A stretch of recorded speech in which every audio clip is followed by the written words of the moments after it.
الرحمن الرحيم. السلام عليكم ورحمة الله وبركاته. كلنتي wanaagsan daawadayaal halkan waa telefishinkeena caalamiga ah Star TV xaruntiisa magaalada Hargeysa. Waa barnaamijkeeni hal abuurka hirgalay oo caawa martii noogu yahay Cabdifataax Miro Nuur. Cabdifataax soo dhawow. Bismillahir Rahmanir Rahim. Alhamdulillahi rabbil alamin. Horeysada bismi Ilaahay ba mahadle. Marka xigta waxaan si guud ah ugu mahadcelinayaa TV-ga Star shaqaalihiisa iyo madaxdiisaba. Marka xigta waan dhawahay. Cabdifataax waxaad nooga timiday in Boorama soo laguma wacnayn. Alhamdulillah. Hargeysana kugu soo dhaweynaynaa. Cabdifataax waxaan rabaa in yar oo kooban oo taariikh nololeedkaaga inaad nooga sheekayso halkii aad ku dhalatay. Anu waxaan ku dhashay magaalada Boorama. Halkaas aan ku koray kuna aanay kobcay. Sanadku markuu ahaa 1999 waxaan ahaa ardaydii dugsiga hoose dhexe ka bilowday iskuulada kamid ah iskuulada magaalada Boorama iskuulka Alaqsa halkaas markaa waxbarashadii dugsiga hoose dhexe aan ku qaatay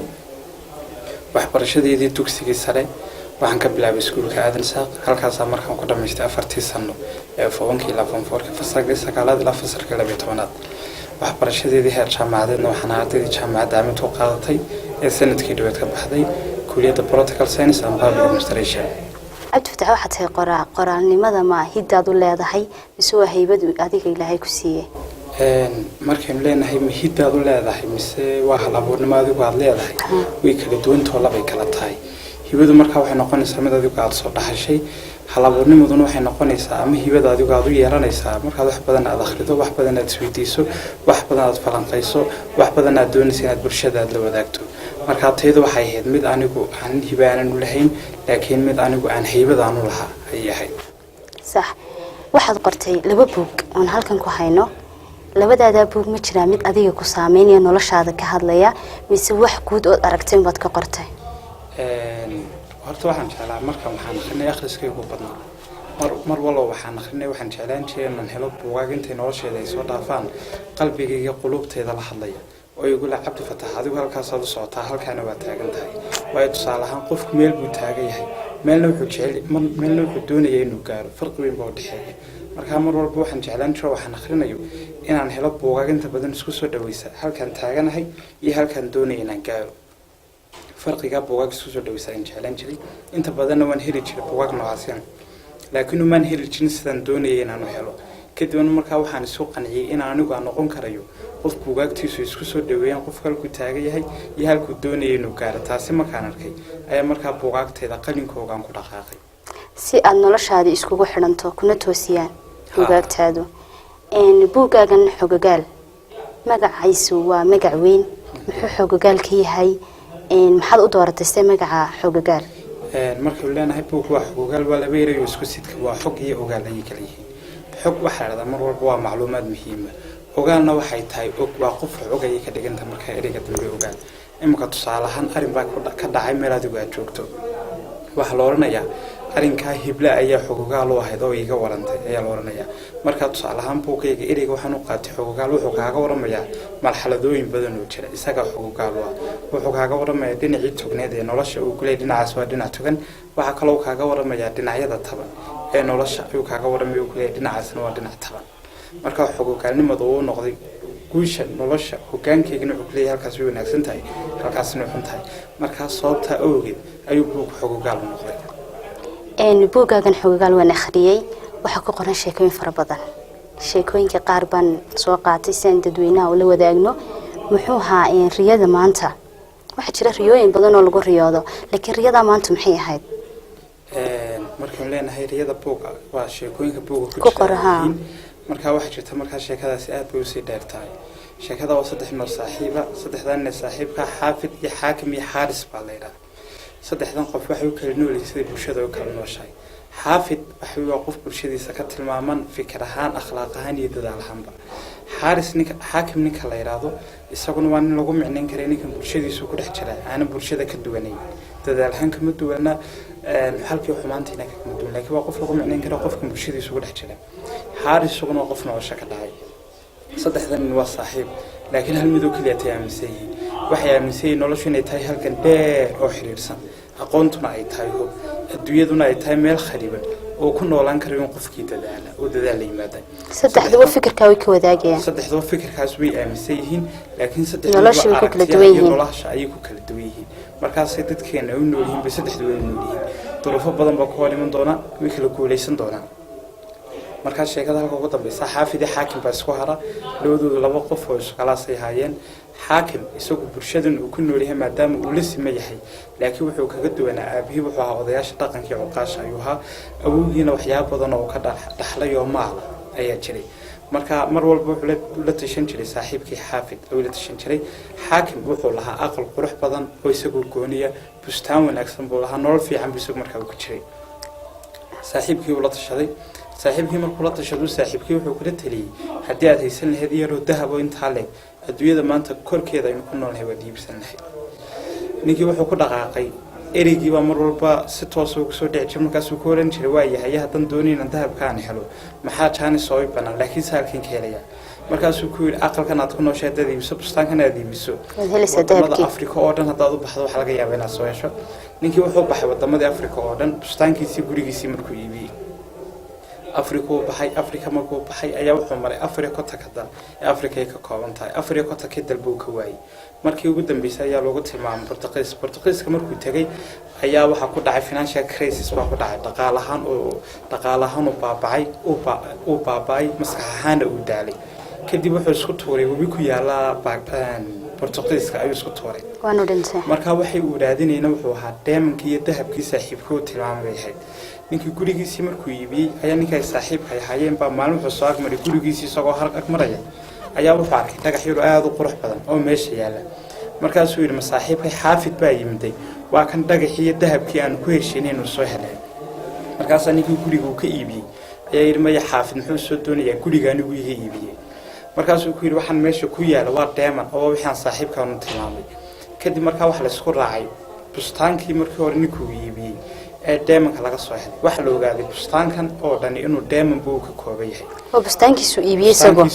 wixii isagu doonay inuu baxana diamond bay ahayd diamondkiina waxa laga helay bustaankii isagu iibiyay marka sheekada waxaan isagu wuxuu dhintana waxay ahayd inuu diamond helo marka sheekada tusaalaha waxaan soo qaadanay mar walba inagu macalaka Soomaaliland daraxan nolosha waxaanu ka eegaynaa meel aanay noloshaani yoolin waxaad arkaysaa dhalinyaradu markay sheekaysanayaan waxyaabaha qiyaaliga ku sheekaysta waxa kamid ah ama haddaan Mareykan aan joogo nolosheedu noocan ma yahaateen anigu Asia haddaan joogo nolosheedu noocan ma yahaateen laakiin qofka mararka qaarkood isagoo ka bogan wixii dalkiisa yaalin adi dalkiisa taaliso inuu meel kala tago u tago dhibaatooyinka iyo turxaamaha ay leedahay ayaa markaan sheekadan kaga sheekadaas tusaale fiican bay leedahay dhalinyaraduna ku tusaale qaadan doonaan waxa ku qoran buugaagan xogogaal sheeko kale ah jacaylka ma wax loo dhigaa jira buugan markaan eega dhinaca sheekooyinka jacaylka ku badan Cabdifataax ma aday ku saameynaysaa mise jacaylka gobolkan awdal ayaad ka soo qaadatay markaynu leenahay ma jacaylkaynu ka hadlayno horta jacaylku waa dareenkaas markaa qofka ayuu ku abuurmaa tusaale ahaan iminka dhibaatooyinka keenay haysataa wuxuu yahay markaad doonaysa inaad waxaad barato waxaad baranaysaa jaamacad iyo buugaag baa loo qaataa laakiin dhibaatooyinka haysataa wuxuu yahay jacaylku wuxuu ka mid yahay waa qayb nolosha ka mid ah weeyaan waa qayb nolosha mustaqbalkayga dambe hadii uu ku wanaagsanaadana uu noloshaada dambe wanaagsanaan sadii halka ay ka khiribnaatana noloshaada halka dambe ay khiribnaanayso marka sheekada tusaalaha waxaan soo qaadanay jacayl wax loo dhigaa jira markaan lahayn jacaylku faa'iidada uu leeyahay waxa kamid ah maanta adigu jacayl bada dunyada korkeeda aad ku timiday aniguna dunyada korkeeda jacayl baan ku yimiday marka irdoof iyo faham waa jacaylka laga qabo ayaa keenay markaa aanay dhaqan xumo iyo dhalandaro inay dadka qaarkood ay ku madaaludaan marka sheekad baan soo qaadan doonaa buuga ku jirta sheekadaas ciwaankeedu gudunba laba sheeko uu koobsanaya sheekooyinku koobsanaya waxa kamid ah sheeko la yiraahdo inankiisa sibta iyo inantiisa ambeeli sheekadan ku soo waday Kiise iyo Kawsar marka sheekadaas si toosan u kala doonaa Kiise Kawsar waa loo qof dadka ka dhex tilmaamay suuratu nuur ilaahay soo quraanka ka waramaya wuxuu yiri الخبيثون الخبيثات والخبيثات الخبيثون الطيبات للطيبون والطيبون للطيبات دمر كحنحن وحنون ديانة رق حنحن دمر وناكسن دمر كوناكسن وحنون ديانة رق وناكسن وحنون ديانة دمر وناكسن صح ويل كراديشن كوني سيتاي ويل كوناكسن كبر دمر كوناكسن تهنا راديشن كوني سيتيسه لبدا راديشن مركز قبصدان أيوة قيس وناكسن أبورما قيس وناكسن أبورما هدي لكن لبدا راديشن عمر والقيس رافان قيس خريبان بأبورما kiisiya kawsar waxay ahaayeen laba qof oo wanaag isku bartay waxay ahaayeen laba qof oo mar walba is xasuusiyay ilaahay markastoo wada hadlayaan waxay ku wada hadli jireen wixii mustaqbalkooda iyo waayahooda iyo aayahooda dambe wanaajinaya ay mar walba ku wada hadli jireen kiisiya kawsar sida caadada ahayd waxay jeclaadeen markii ugu dambeysay noloshooda halkii ugu dambeysay soo gaareen inay saarostaan aan ku noqono عبد فتاح لبدا حافظات waxa laga yaabaa in la garanaynin halkay ku yaalaan soo boorama inaguma oolin Sambiri sibt labadu boorama ku yaalaan way isku dhow yihiin markaas waan isku dhow yihiin oo sibtan dumarka ku badan Sambiri inuu wiilasha ku badan marka taanu soo qaatayna taas oo bay marka kiisa kawsar halkooga dambe waxay doonayeen iskuulsadaan kiisa ayaa kawsar qaraacay oo soo shanasha markay ka santahay kiisa kawsar uu weydiiyay lacagtu ku meeyinayo kawsar ba ku tiraada ana waxaan u baahanahay kaliya kitaabka quraanka kaliya taad u meeriso kiisna uu ka diiday wuxuu ku yiraahdaa wax ku biirso markaas ayaduna ay ka diiday maanta aad soo galay soo hor fadhiistay ayaa kiisa su'aal weydiiyay wax lagu yiraahdaa gabadha maxaad ku meerinaysaa markaas uu yiraahdaa gabadha waxay ka codsatay inaan ku meeriyo kitaabka quraanka laakiin anu waxaan ugu darayaa $10,000 iyo 2 bilood oo dahab isla markiiba kawsar baa la qaraacay iyadoo masaajidka aroos ku dhacay la fadhiyo kawsar markii telefoon loo diray ayaa lagu yiri kiisi wuxuu ku dhawaaqay lacagta inta leeg iyo bilada inta leeg dahabka inuu meherkaaga aroos ku bixinayo kawsar waxay tiri iyadoo markiiba aqrigeega maskaxdeeda ka shanaysa $10,000 iyo 2 bilood oo dahabkaaba masaajidku aroos ku dhacay baan ku darsanaya ما شاء الله masaajidkii baa lagu dhisaa kadib halka markuu taaganahay waxa ku cadaanaya oo wanaagsan waxay qoyska wanaagsan waxa abuuri karaan umad wanaagsan bulsho wanaagsan waxay keeni karaan laba qof wanaagsan qof wanaagsan wuxuu keeni karaa qoys wanaagsan wuxuu keeni karaa qaran wanaagsan wuxuu keeni karaa qoomiyad wanaagsan waxay keeni kartaa qaarad wanaagsan markaas labadoodu waxay dhalaan dad aad mustaqbalkooda ugu wanaagsan yahay markaas sheekada tusaale waxaan soo qaadanay labada qof ee wanaagsan ee ilaahay dadkii isku bartay in mustaqbalkooda iyo mustaqbalkooda uu tooso ma sha Allah ma sayr budget kiisa ayaa fariin buu soo diray koos wax ku tiraada kalgacaylka barihii ugu soo korshaa tahay kobciyaha jirka tahay kala jaray boga tahay beerkana ka baatay oo markii iskursadeen xilidii qof la daga seeraha korkooda lagu kala noqdaa tahay kiisa qaali baa tahay kula guursadaa tahay kula karabsadaa tahay kooxiskay ku deeqo kula maamulka tahay isla markaas uu ku yiraahdo qofka aan ku seexdeen ku soo toosaba tahay kashka maan ka ruuxi aan ku keedsadaa tahay kawsar qaali baa tahay qof karaamo la tahay kalsoonida qof xeersho kalgacayl awoolo lagu kala noqdaa tahay kobcintii jacaylkana qofka kaafiya tahay gudimaan ka dhisanaa kala beer dusheedii dila keemeegi mise waan ka guudnaa kobtu caashu qiyaaliyo dilayno doolna marka hal aroosuna halkaas oo ka dhacay marka dambe ma sha Allah jacaylka ma wax loo dhigaa jira weeyaan basheekadaasi nolosha la raadinayo ayay ku jirta buugaaga sheekayro gaaban marka nolosha la raadinayaan u iftiimino bulshooyinta ina daawanaysa san horaan kugu sheegay noloshu waa halkan dheer oo xiriirsan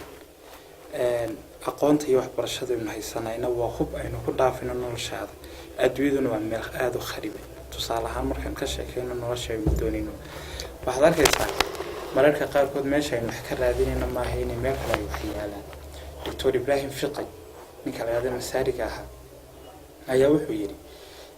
mararka qaarkood buu Ilaahay albaab nagu xiraa si uu nagu furo albaabka khayr badan laakiin dadkeenu waxa ku mashquulan si eegista albaabka hore laga xiray marka halka waxa ku cadeynaysa mararka qaarkood adigoo doonayay inaad meel aad gaadho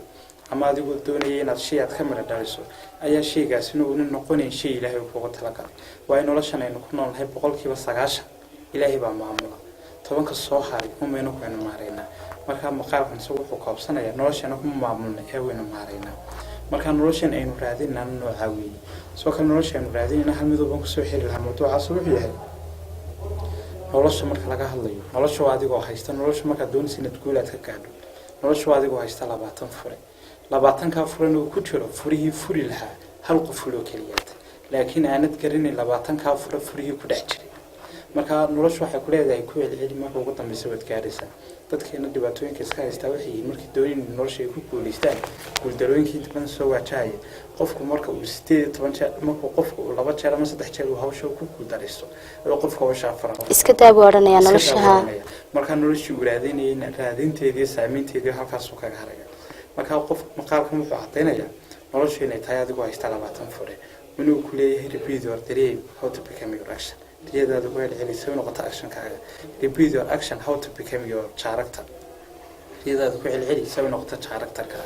kadib markaad saa waxaad ugu celceliso nolosha halkeega ugu dambeysay ayaad gaaraysaa marumaad gaaraysaa nolosha waxaad leedahay markaa nolosha aan raadino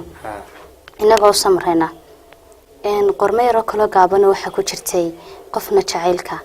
laguma dhalin aan kula yar kaftame cabdifataax waxaa la odhan jiray awlaad jacayl lagu dhalay udgoonkaad ka garataa marka qormadaasi talow maxay inooga hadlaysaa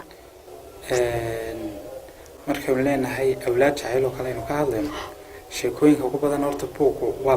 laba sheeko isaga xamiday qaar waa sheekooyinka inspirational noveliska sumad garan ee qofka dhiirigelinta sheekooyinka kalena waa kuwan jacaylka waxyaabaha ka warmaya markuu leenahay awlaad jacayl way kala duwan tahay qofka marka jacayl lagu dhalo iyo qofka marka jacayl aan ugu dhalin way kala duwan tahay qofka marka jacayl lagu dhalo dadka si uu uga duwan yahay si uu uga fiican yahay si uu uga firfircoon yahay si uu uga aqoon badan yahay si uu uga karti badan yahay halka uu ka kalena uu ka yahay marka qof iska jacbursan oo dhaqamadiisa iyo dabeecadihiisa iyo waxyaabahaas oo dhan ay si ka yihiin fahmi karin marka sheekaduna taas un bay si daba socotaa tii ahayd wiil inankay sabta inantiisaan beeriya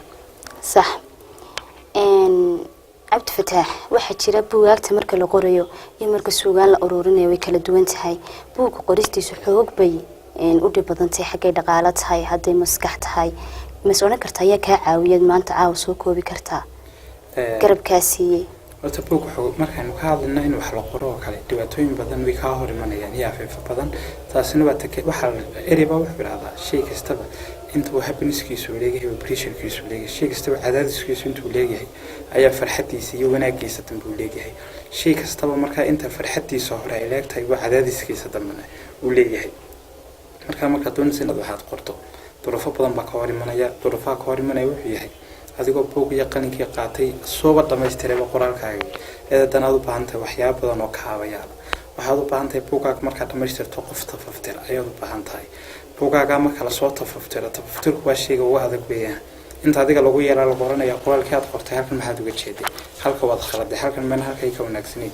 marka waxa laga yaabaa tafaftirkaas inuu 5 bilood u qaato waayo dadku waxa doonaysaa wax bisilna dadka aad horkeento ayaa doonaysaa dadku wax qeyrina qaadan maayo laakiin dadku waxay u baahan wax bisil mar walba la horkeeno tafaftirkaas oo soo mara tafaftirkaas isaga laftarkiisa waqti badan buu qaadanaya marka buugayga waxa tafaftiray oo halkan uga mahadcelinaya cabdiraxmaan cabdirashiid cismaan qowdan waa arday magaalada Boorama ku nool waliba dadka ugu firfircoon weeyaan jaamacadda Amood buu dhigtaa isagoo waliba caafimaad barta ayuu haddana u dhabaraaday dhamaystirka buugaasi isaga markaa buugan tafaftiray min kow ilaa min dhammaad isaga tafaftiray soo kale waxaan aadan ugu mahadcelinayaa wiilka Ronald saaxiibna oo Khadar Yaasiin aadan Faarax la yiraahdo isaguna wuxuu ardaydii imka sanadkii dhow ugu sareysay kulliyadda agriculture-ka labada qof ayaa wuxuu u dhabaraaday buugaasi quruxdiisa iyo bilicdiisa ay habeena badan u soo jeedeen marka ilaahay ku sokone iyaga ayaa soo booha buugaasi u soo baxo halkaan kaga nimaadno buugeeni xogagal laakiin sheekayro waxa jirtay ku dhex jirtay buugaan ka tigin qofka jeceshay lama saaxiibi kartid dhalinyarada imikuna saaxiib jacaylka isku soo galaan oo labada qof oo saaxiib darkas ayagoo jacayl dhistay marka ma is oran karnaa markay qoraalka la arko waxa soodhanayaan la saaxiibin qofka jeceshay iska ilaali markaynu saaxiibkaynu ka hadlayno dadku way kala qaybsan yihiin oo dadku laba buu kala qaybsamaan saaxiibada qaarkood caadifad iyo qanaaca kala jirta dadka qaarkood way caadifad saaxiibo dadka qaarkoodna way qanaaca saaxiiboban marka ma kulleena qofka jeceshay bal saaxiibta waxa la saaxiibsan qof dareenkaagu dareenkiisu weyn yahay waayo saaxiibku waa meesha kaliya ugu muhiimsan xadiis baa wuxuu ahaa sab'atu yadulhum la fi dhillihi yawma la dhilla illa dhilluhu todoba maanta qiyaamaha waa loo hadeeyaa هنا وجين هاد كيله مويان تدودا وحكو جري الذين تحابا لله وتفرق عليه لaba qof oo ilaahay dartood saaxiibay ilaahay dartoodna kala tagay ayaa markaas sheekadaas ayaa xadiiskaas oo qabsanaya markaas saaxiibku waa meesha kaliya ee noloshu ay ka dhimanto weeyaan soo kala saaxiibku noloshu wuxuu kaga jiraa maraqa suma karin maraqa laabo halkuu dufanku kaga jiro ayaa saaxiibkuna markaa uu kaga jiraa nolosha halkuu geedku xididku kaga jiro ayaa saaxiibku wanaagsan oo noloshu kaga jira marka qofku ka saaxiib wanaagsan yahay ayaa noloshiisa toosintiisa iyo taabagelintiisa uu kaga wanaagsan yahay marka haddii aad tahay laakiin saaxiib kharib adiga ayaa soo noqonaya kharibka saaxiibka kale tusaale ahaan sheekayro gaaban soo qaato madaxweynaha Mareykanka Barack Obama iyo xaaskiisa Michelle Obama ayaa hotel buuxsha tagay waxa ka soo baxay ninkii hotelka iska lahayo Henry Selfester la yiraahdo waxaa si qurux badan isku salaamay marwadii madaxweynaha Michelle Obama iyo ninkii hotelka iska lahayn Henry Feister. Obama wuxuu sugi kari waayay labadoodan qof ee salaamay salaantoodii uu sugi kari waayay oo wuxuu fadhiistay kursi meel bannaan yaal. markaa wuxuu leeyahay labadan qof si isugu faraxsan yihiin oo isugu qanacsan yihiin. xaaskiisii Michelle Obama soo dhaqaaqday Obama soo fadhiisatay. Obama wuxuu weydiiyay ninkan ayuu ahaa markaasay ku tiri ninkan saaxiib baan waxaan jirnay oo iskalaas baan waxaan jirnay waqtigii dugsiga sare aan dhiganay. markaas Obama soo saaxiibtinimadiisii tixraacay wuxuu ku yiri ninkan hadduu ku guursan lahaa waxaan noqon lahayd maamulka hotelka iyo ninta qosashada ku tiri ninkan hadduu guursan lahaa wuxuu noqon lahaa madaxweynaha Mareykanka. markaa wixii ka dambeysay saaxiibtinimadaadii aan kula saaxiibay ayaa keentay inaad madaxweynaha noqoto. isaguna wuxuu jeeday saaxiibtinimadaadii ninka aad soo saaxiibi lahayd ayaa noqotay inay maamulka hotelka aad noqoto. ما شاء الله أنا هلك كأني مع نبوجيني حقوقال واحد قرتي عد فتح بوك له فهم كيف فلسفة النلاشة بوجن وحو كهلا نلول فربضان وحو دمستري نلاشة جود أردن لكن ما حد قدرته مجعن أم بعد ولا بحسه إيري مرحبا لنا هاي فهم كيف فلسفة النلاشة وإيري دمستري سيدي إيري حقوقال سووا على بإيري وسوسي كمبوها لكن كان وإيري جونو مشتاقه فهم كيف فلسفة النلاشة بالنادي قبل وأمر الكلية فهم noloshaada lagu yeey falsafada nololeed adigu faham noloshaadu ay ku hordhigaysaa adigu faham fahamkii falsafada nolosha laba sababood oo ku macnayn karna mar waxa weeye qofka nolosha si deeply ugu dhaadhac ayaa qofka philosopher of life ayuu ku guuleystay oo si wanaagsan loo barto oo talaasaday ayaa loo oran karaa inta badan waxaan maqalnaa philosopher qolooyinka falsafada ku takhasusayna waxay bartaan qofku halkuu ku wanaagsan yahay halkuu ku xun yahay meeshuu ku xoog yahay meeshuu ku liito meeshuu ku qurux badan yahay meeshuu ka foolxun yahay ayaa inta badan qolooyinkan ay bartaan marka ayagu waxa weeye qolooyinka loo daba fadhiista nolosha weeye laakiin inteena deegaankeena yar aynu ku noolnahay Afrika arki meeshid qof lagu leeyahay qofka waa philosopher qofka markuu leeyahay waa philosopherna qaacidooyin badan iyo shuruudo badan ayna doonayaan markii inuu buuxiyo marka waxaan ku macnayn karnaa waa qofka oo si deeply nolosha ugu dhaadhac soo waxaan ku macnayn karnaa saddex eri weeyaan markuu ku horeysa fahankii falsafada nolosha markaan macnayna falciliga falsafada waxay noqonaysaa markuu ku horeysa wax qofka xigmada jeclaada ay noqonaysaa markayga labaadna waxay noqonaysaa shaki iyo meesha uu yimaado waayo qofka aqoontii uu jeclaaday wax badan buu akhrinaya buugaag kala duwan buu akhrinaya markaas shaki badan baa imanaya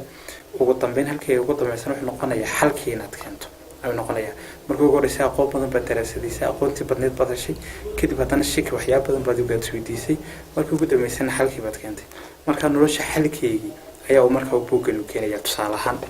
imika halkaa waxaad arkaysaa noloshiyo kaabada afar sawir baa halkaa ku sawiran صح afartaas sawir tusaalahan soo qaatay wax weeye markaynu ka hadlno nolosha dadku afar bay u qaybsamaan qof awood leh laakiin aan ogeyn awood qof awood Ilaahay u siiyay laakiin awoodiisa aan isticmaali karin weeyaan inuu awood u leeyahay qofkan isku haysto qofna waa qof Ilaahay awood u siiyay laakiin awoodiisa ma isticmaali karo wuxuu qaranayaa ayadii intuu cid nicmada Allah ila tusuha laakiin awoodiisa ma karna soo isticmaali lahaa taasataxad waxa qof awoodiisa garanaya laakiin awoodiisa isticmaali karaya taafrano qof awoodiisa garanaya awoodiisa in ka badan isticmaali karaya marka buugan wuxuu ka dhigayaa saddexda intuu dadku ka soo minguuriyo ayaa tan afraad buu ka dhigayaa way sawirka afraad wada ka sawirka afraad si uu ka dhigay marka saddexda intuu ka soo minguuriyo ayaa taa ugu dambeysay afraad uu ka dhigayaa marka buugan intuu taagay habeentaas صح waxa ku qoran sheekooyin fara badan oo nolosha ka sheekeynaya nolosha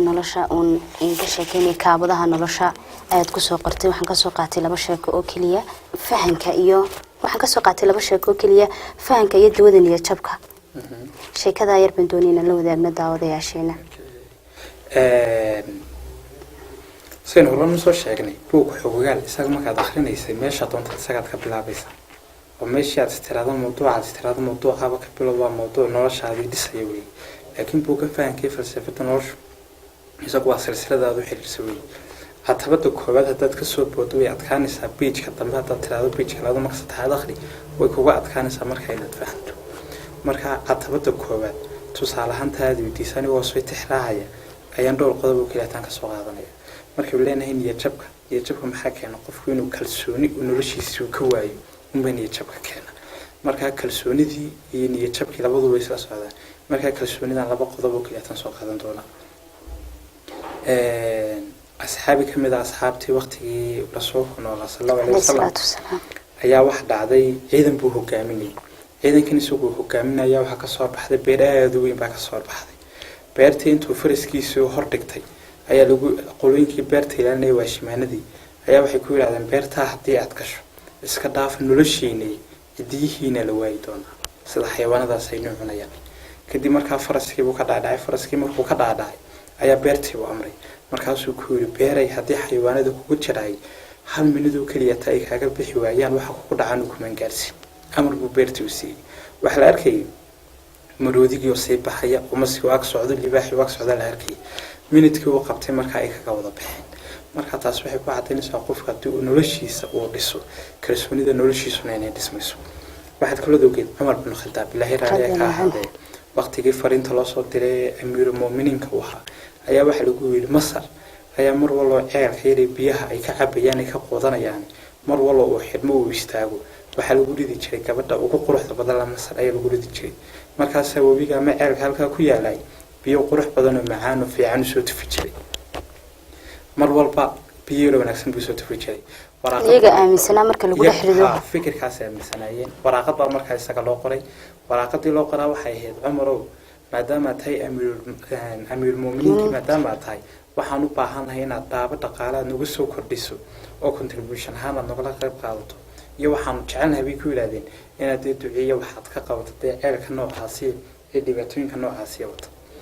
markaas waraaqad buu soo qoray waraaqadii uu soo qoray ayaa markaa waxa ku qonad farwaaweyn bay ku qoneedo wuxuu ku yiri wabigii baa amray markaasuu ku yiri wabiga hadaad ugu maanta aad iswadana hadaad ugu aad sodana istaago waliga dhaqaaqan hadii amarkii Ilaahay aad ku socotana de maanta dhaqaaqo dib ha istaagi wabigii Ilaahay maanta uu socda markaasuu wuxuu yiri halkaad gabadha ku rida waraaqada ku rida dadku way la yaabanayeen eriga nooca iyo fikirka noocaasi waraaqadii waa soo qaaday halkii waa lagu riday wabigii Ilaahay maanta uu socda taas markaa waxa ku cadeynaysaa kalsoonida nolosha iyo jabkan waxa keenay qofku isku kalsoonaan waa tusaalaha gurigiinu leenahay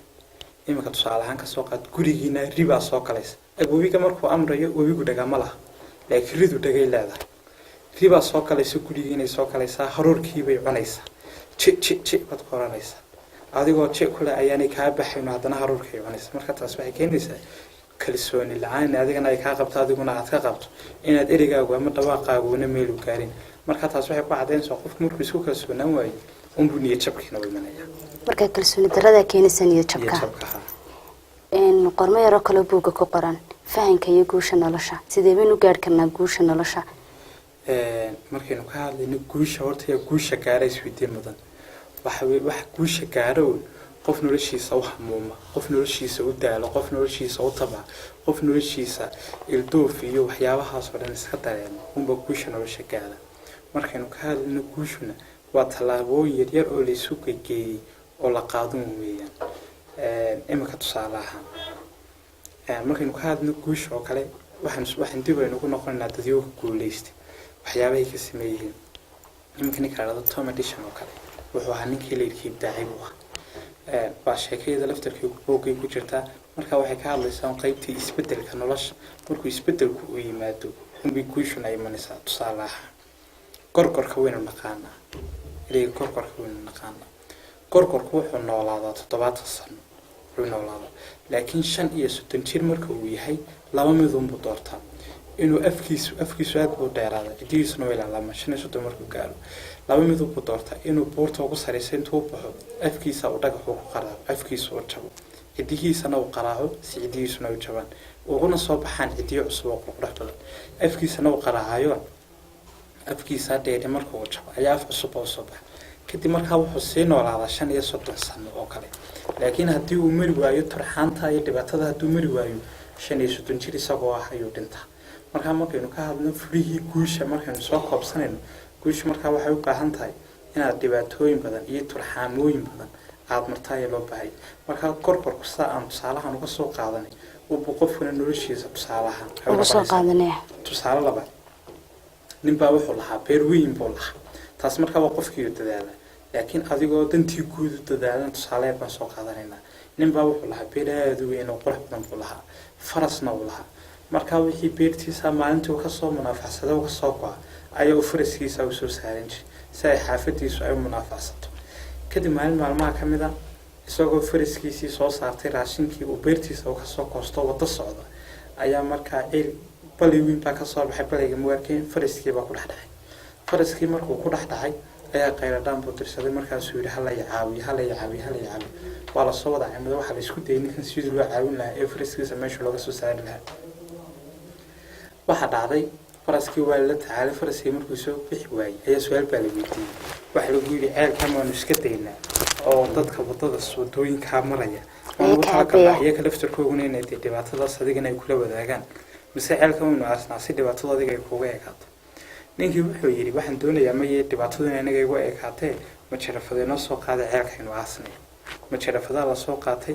mar kasta oo la tooro ciidda la tooro farasku uu ka gelgelanayay ciidda ku dhacda uu ka gelgelinay ilaa markii ugu dambaysa la arkay faraskii oo soo baxay oo mursoo yidhi markaa guul buu gaaray isagun faraskiisu ugu soo baxay markaa taas waxaynu caddaynaysaa mar walba oo danta guud aad ka shaqayso dantaadii gaar ahaaneedna ilaahay baa ka shaqeynaya ilaahay baa kaaga shaqeynaya markaa guushan noocaas aad ku gaaraysa markaa tusaalaha guusha markaynu ka hadlayno labadaas isaga laftarkoodina gabagabadii cabdifataax barnaamijkeenan yaa maxaa tala siin kartaa qoraayada da-da yaryar le maanta wax qoraya amba qoraayadii kaa horeeyey maxaa taleed usoo jeedin kartaa horta intaan talaan soo jeedin dhowr qof baan jecelnahay kaan uga mahadceliyo okay oo mar walba intaan buugaagteeda waxyaabahan amado aan isku dhowndaloolnay waxaan aada ugu mahadcelinayaa cabdikariin axmed mooge liibaan waa ashkhaasta sida goonida aanu isugu dhownahay ee dardargelinta iyo dhiirigelinta qoraalada inta badan igala qayb qaata waxaan kula mahadcelinayaa barkha jaamac xirsi batoon oo isaga laftarkiisu nin geesiyo halka qoraaladana aada iga caawiyo yahay waxaan kuna aada ugu mahadcelinayaa wasiiru dowlaha wasaaradda beeraha cabdiwaaxid cabdiraxmaan cabdiqaadir waxaan kula mahadcelinayaa walaalka khaalid muranoor oo isaguna inta badan ugu saaciido qoraalka waxyaabaha aan ka wada shaqeyno waxaa kuna aadaan ugu mahadcelinayaa aabahay muranoor faarax iyo hooyadii amina muuse sheekh axmed oo inta badanba dadaalkayga disqaadkayga qalinimo inta badan ku tunka welita mar walbana igu dhiirigeliyaa fanka akhriska iyo qoraalka intaasana aada ugu mahadcelinaya su-aasha markaa haddaan soo dhaadhaco waxaan kula telin lahaa dhalinyarta fikir badan baan kula telin lahaa akhris badan baan kula telin lahaa horumar badan iyo tisqaad badan isweydiin badan falanqeyn badan iyo isqancin badan ayaan kula telin gabagabadii barnaamijkeenii hal abuurka hirgalay caawa waxaa marti inoogu ahaa cabdifataax miranuur hargeysana marti ku ah inooga yimid boorame mar labaad intaan ku kulmi doona barnaamijkan lamida assalaamu calaykum waraxmatullaahi wabarakaatu